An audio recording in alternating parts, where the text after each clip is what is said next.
అందరికీ నమస్కారం. నేను మీ గంటి ఉష. నా మిత్రులకి, శ్రేయోభిలాషులకి, సబ్స్క్రైబర్స్కి మంచి మంచి కామెంట్స్ తోటి నా వీడియోస్ని ప్రోత్సహిస్తున్నటువంటి నా అభిమానులందరికీ కూడా నా శుభాభినందనలు. ఎలా ఉన్నారు? అందరూ బాగున్నారు కదా? నేను కూడా బాగున్నాను. నేను మీతో ఎప్పుడు మాట్లాడినా మన సనాతన ధర్మం గురించో, లేదంటే మన ప్రకృతి, దానికి కావలసిన అంటే ప్రకృతికి మనకి సహకరిస్తున్నందుకు మనం కృతజ్ఞతను ఎలా తెలియజేయాలి, ఇలాంటి వాటి విషయాల గురించి మనం మాట్లాడుకుంటూ ఉంటాం. ఆ విషయంలో భాగంగా ఇవాళ నేను మీకు విషయం చెప్పాలనుకుంటున్నాను. ఏంటంటే అది ఈ మధ్యన పాటల ప్రోగ్రామ్స్ చాలా ఎక్కువ వస్తున్నాయి. ప్రతి ప్రోగ్రామ్ని అంటే టెక్నాలజీ పెరిగింది కాబట్టి ఈ టెక్నాలజీని ఉపయోగించుకుని ఒకప్పుడు నోరు మెదపడం కూడా తెలియని వాళ్ళందరూ కూడా ఈ రోజున గొప్ప గాయకులు అయిపోతున్నారు. మంచిదే, ఎందుకంటే చాలామంది పాటల కోసం, పాటలు పాడే అవకాశం కోసం ఎంతెంత కష్టపడ్డారో ఆ ఛానల్లో వెళ్ళిన వాళ్ళందరికీ తెలుసు. అందులో మేము ఉన్నాం. ఒక్క వేదిక మీద ఒక ప్రశంస తెచ్చుకోవడానికి ఒక గాయకుడు కానీ ఒక గాయనిమణి కానీ ఎంత కష్టపడతారు అన్న సంగతి తెలుసు. అయితే ఈ మధ్యకాలంలో ఏంటైందంటే కొన్ని యాప్స్ వచ్చాయి. ఏంటది, డిజిటల్గా కూడా ఈచ్ అండ్ ఎవ్రీ సాంగ్ని, ఆ సాంగ్ తాలూకు ఒరిజినల్ ట్రాక్ మ్యూజిక్ని, బ్యాక్గ్రౌండ్ మ్యూజిక్ని ట్రాక్ తీసేసి ఈ పాటని లిరిక్స్గా అందులో పెట్టేస్తే ఎవరైనా సరే పాడేసేయచ్చు అనేదానికన్నా చదివేసేయచ్చు, అంతే కదా. ఎందుకంటే పాట పాడుతున్నామని అనుకుంటున్న వాళ్ళే చాలామంది ఉన్నారు. నిజంగా పాడుతున్నది ఎంతమంది అని అంటే అది ఎలా తెలుస్తుంది? ఇప్పుడు ఒక ఉదాహరణకు అనుకుందామండి. ఒక గురువు ఉన్నాడు. ఆయనకి అనకాపల్లి వరకు వెళ్ళడం తెలుసు. ఆయన దాన్నే కాశీ అంటాడు. ఆ పాట కూడా తెలియని వాళ్ళందరూ ఏం చేస్తారు? ఆ గురువునే పట్టుకుని అక్కడికే, ఆయన వెళ్ళిన చోటుకే వెళ్ళి ఆయన వెళ్ళిందే కాశీ కాబట్టి మనం కూడా కాశీ చూసేసాం అనుకుంటారు. ఇది నిజమా, భ్రమ కదా? అయితే ఇందులో ఏంటంటే బయట హార్న్ వినిపిస్తున్నా, పదే పదే హార్న్ వినిపిస్తున్నా, రకరకాల శబ్దాలు చేస్తున్నా, మనం ఏం చెప్తున్నాం? సౌండ్ పొల్యూషన్ చేస్తున్నారండి అని చెప్తున్నాం. సౌండ్ పొల్యూషన్ వల్ల ఏంటవుతుందండి? సౌండ్ పొల్యూషన్ వల్ల ప్రకృతిలోని వికృతమైనటువంటి కొన్ని ప్రకంపనలు రేగుతాయి. ఇది సైన్స్ చెప్పిందండోయ్, నా పైత్యం కాదు. సరే, అయితే అలాంటప్పుడు ఏం జరుగుతుంది? మొన్ననే రీసెంట్గా ఒక ఊళ్ళోనండి, నేను టీవీ న్యూస్లో కూడా చూశాను. డీజే పెట్టారు.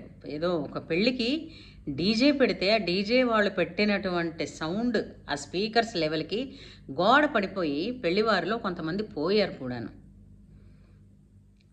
అంటే చూడండి, సౌండ్ దేన్నైనా కదుపుతుంది కదా. అంటే ఒక గోడని బ్రేక్ చేసి మొత్తం పడిపోయేటట్టు, కూలిపోయేటట్టు చేసింది అంత సౌండ్. సో సౌండ్ పొల్యూషన్ ఉంది అనడానికి ఇంకా వేరేగా నేనైతే చెప్పక్కర్లేదు.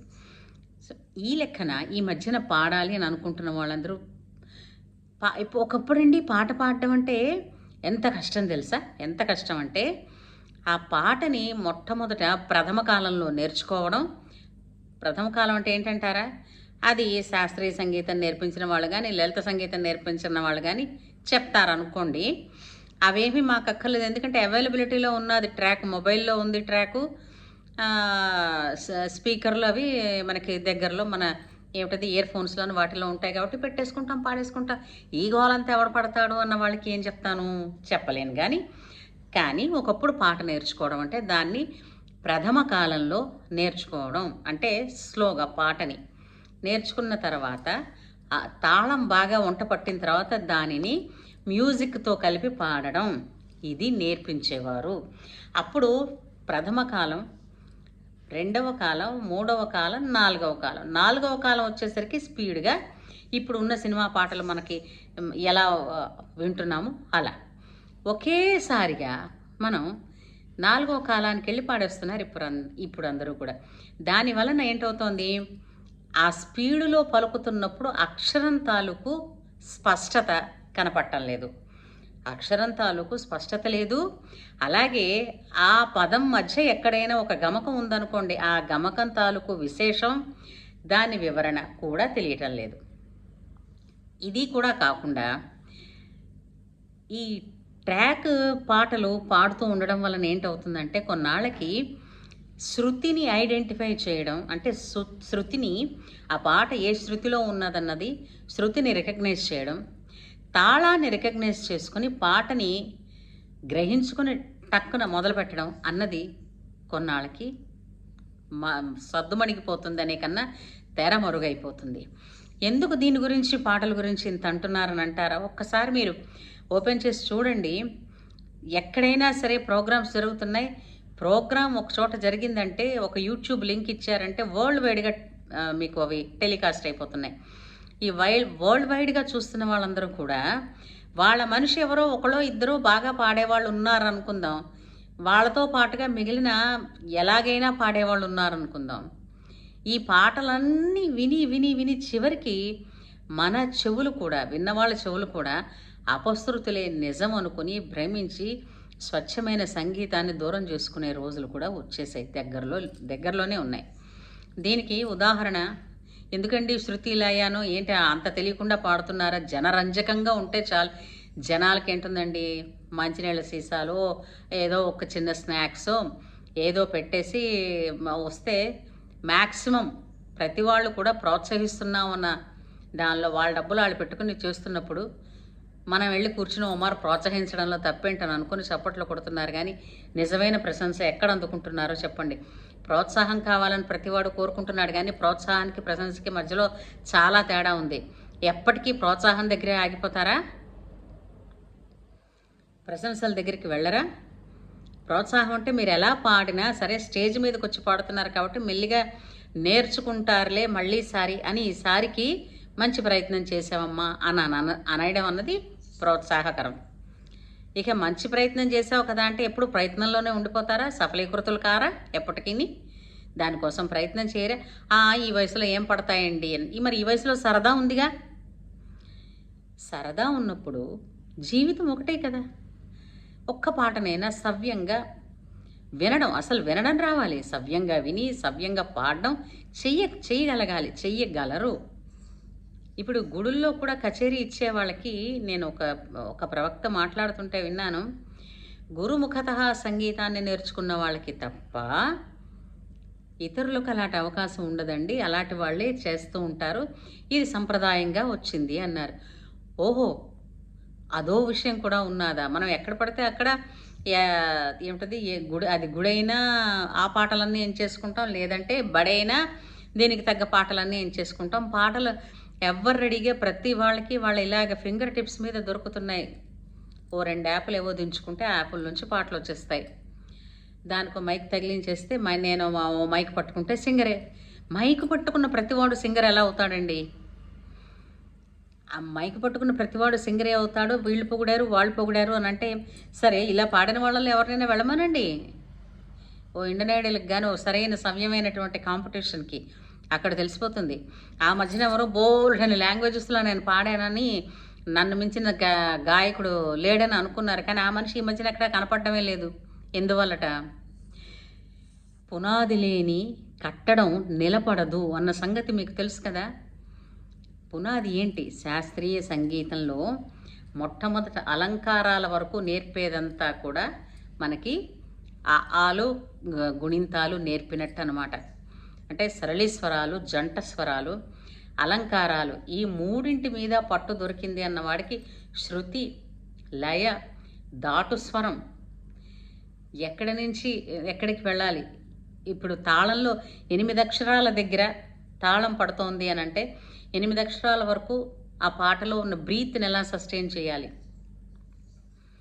ఇదే మన పాత పాటలు ఒక్కొక్క పాట కూడా నేర్చుకున్నప్పుడు, ఈ మధ్యకాలం పాటలు పాడేయడానికి ఇదే కష్టం అండి అని మేము పాడిస్తున్నామని అంటున్నారు, కానీ పాత పాటలు అనేసరికల్లా కొరకడానికి అవటం లేదు ఎవరికి కూడా. ఎస్ రాజేశ్వరరావు గారు చేసినటువంటి వీణ పాటలు ఎన్నో ఉన్నాయి. ఒక పాట ముట్టుకోండి, నేను చూస్తాను. ఒక ఆలాపన వచ్చేసరికి, ఒక గమకం వచ్చేసరికి ఈ పాట నాది కాదంటున్నారు, కానీ మిగిలిన ఇంకే పాటలైనా మాది పాట పాడేస్తున్నాం అని అనుకుంటున్నారు. మేము పాట పాడిస్తున్నాం కాబట్టే జనాలు మమ్మల్ని పిలుస్తున్నారు కాబట్టే మేము పాడుతున్నాం, మేము బాగా పాడుతున్నాం కాబట్టి వాళ్ళు పిలుస్తున్నారు. ఇదే చక్కర్లో ఉండిపోతున్నారు. పాట పాడడం అంటే అది కాదండి. అక్షరాల క్లారిటీ ఉండాలి, భావం ప్రస్ఫుటించాలి. ఆ కవి హృదయం అందులో ఏమిటి చెప్పాలనుకుంటోందో అది చెప్పగలగడం మనకి కూడా రావాలి. ఒక పాట ప్రజెంటేషన్లో సిన్సియారిటీ ఉండాలి. ఒక పాట నేర్చుకోవడంలో శ్రద్ధ ఉండాలి, ప్రజెంటేషన్ చేయడంలో శ్రద్ధ ఉండాలి. ఆ ప్రోగ్రామ్కి వెళ్ళేటప్పుడు వేసుకునే డ్రెస్ కోడ్ల మీద కాదు. ఇంకొక విషయం ఏంటో చెప్పనా నేను. ఇంట్లో ఇప్పుడు అమ్మవారికి పూజ చేస్తున్నాం అనుకోండి, అదే ఎవరి ఇష్ట దైవానికి వాళ్ళు పూజ చేస్తున్నారు అనుకోండి. ఆ ఇష్ట దైవానికి చేసే పూజ మీరు శ్రద్ధగా చేస్తారా? ఏదో పడితే అది, ఎలాగ పడితే అలాగా, ఎంగిలి చేత్తో అయితే ఎంగిలి చేత్తో, స్నానం చేయకపోతే స్నానం చేయకపోయినా ఇలా చేస్తారా? చేయరు కదా. ఇష్టదైవానికి అని అన్నప్పుడు ఎంత శ్రద్ధగా, ఎంత దాని మీద అలర్ట్గా ఉండి, ఫోకస్డ్గా ఉండి చేస్తారు. పాట కూడా పూజేనండి. ఒక కవి తన హృదయంలోంచి భాషని, అక్షరాలని ఒక భావనతో ఒక పదంగా నింపితే మీకు ఒక కవిత అయింది, ఒక పాట అయింది. దానికి ప్రాణం పోసినవాడు మ్యూజిక్ డైరెక్టర్. దానిని ప్రపంచానికి పరిచయం చేసిన వాళ్ళు గాయకులు. మరి వీళ్ళ ముగ్గురు చేసినటువంటి ప్రయత్నం అంతా బూడిదలో పోసిన పన్నీర్ అవటం లేదు. ఎవడు పడితే వాడు ఏ పాట పడితే ఆ పాట నేను ఎఫర్ట్ చేసిస్తాను. అసలు పట్టుకోవడం ఏంటి, నాకు కనీసం అందులో 10% కూడా వెళ్ళట్లేదే.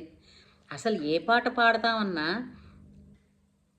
ఎన్నిసార్లు నేర్చుకున్నా కూడా పెద్ద పెద్ద పాటలు పాడే ముందు ఎంత అలర్ట్గా ఉంటాం, ఎంత భయంగా ఉంటాం, ఎంత జాగ్రత్తగా ఉంటాం.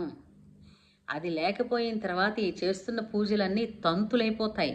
అలాగే ఒక పాటను ఒక ఎక్కం అప్పచెప్పినట్టుగా అప్పచెప్పిస్తూ భావం లేకుండా నేను ఇన్ని పాటలు పాడాను, ఎన్ని పాటలు పాడామన్నది ఎందుకు? దండగా నిక్కమైన మంచి నీలమొక్కటి చాలు, తళుకు బెళుకు రాళ్ళు తట్టెడేల.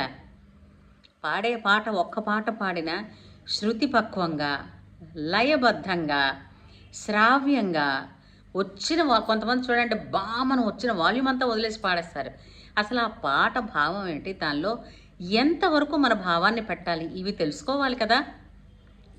ఇవేవీ లేకుండా చేసే మనం పాటలు చేసే ప్రోగ్రాంలు, డబ్బులుంటే చాలు, 1000 రూపాయలు కట్టేసే పాటలు తీసుకో పాడే, 500 కట్టేసే ఓ పాట పాడే.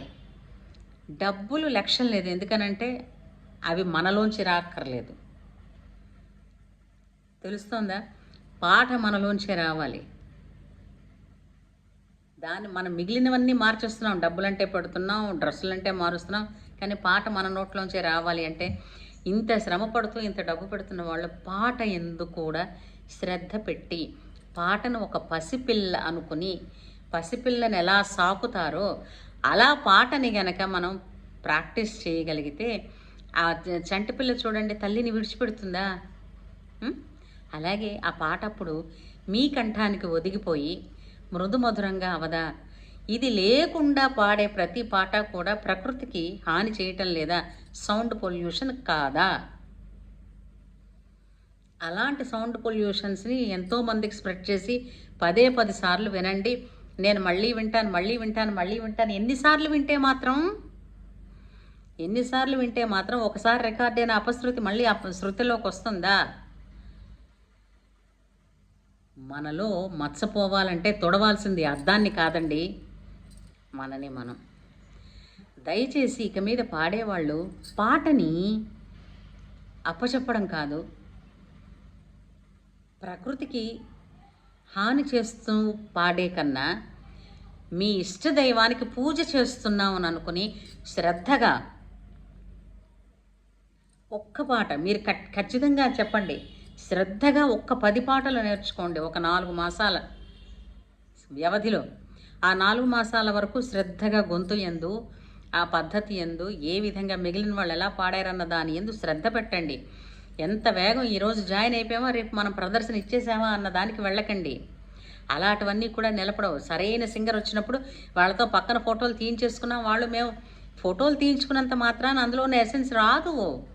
ఎస్పి శైలజ పక్కన నిలిచినంత మాత్రాన ఆవిడంత గాయనీమణి నేనెక్కడవుతాను? నా పాట ఎందు నా గొంతుతో నేను శ్రద్ధ పట్టి నేను పనిచేసి కృషి చేసినప్పుడు కదా అవుతాను. ఈ లాజిక్ ఎలా మర్చిపోతారు? సో పాట పాడాలి అని అంటే ఇష్టదైవానికి చేస్తున్న పూజ అనుకుని శ్రద్ధగా నేర్చుకుని ప్రజెంట్ చేయండి. అంతేగాని దొరికే బోల్డ్ ఉన్నాయి, యాప్స్ ఉన్నాయి. మైక్ ఉన్నది, మైక్ పట్టుకున్న వాడల్లా మైక్ టేసన్ అయిపోతున్నాడు ఇప్పుడు. నిజంగా మైక్ పట్టుకున్న వాడల్లా సింగర్ అంటే చచ్చి చెడి సంగీతం నేర్చుకుని గురువుల దగ్గర ఎన్నో చీవాట్లు తిని ఎన్నో అవమానాలు భరించి ఈ రోజున సింగర్గా వస్తున్న ప్రతి ఒక్కళ్ళు మరి వీళ్ళేమైపోవాలి? అందుచేత పాట పాడడము అంటే ఇష్టదైవానికి చేసే పూజ అని భావించి పాటని శ్రద్ధగా నేర్చుకుని ప్రకృతికి హాని చేయకుండా ఇతరుల మనసుల్ని ఒక్కటండి, నిజంగా మీరు కరెక్ట్గా పర్ఫెక్ట్గా పాడితే మీకు ఆ సాటిస్ఫాక్షన్ వస్తుంది. పాట పాడేది ఎప్పుడు ఇతరుల కోసం కాదు, మన కోసం, మన ఇష్టదైవానికి పూజ చేస్తున్నాం అనుకుని పాడండి. ప్రపంచం మీ తన్మయత్వం చెంది సమ్మోహనం అయిపోతుంది మీ గానానికి.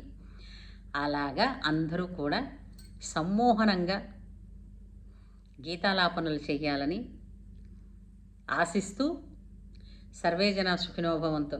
శ్రీరామ జయం.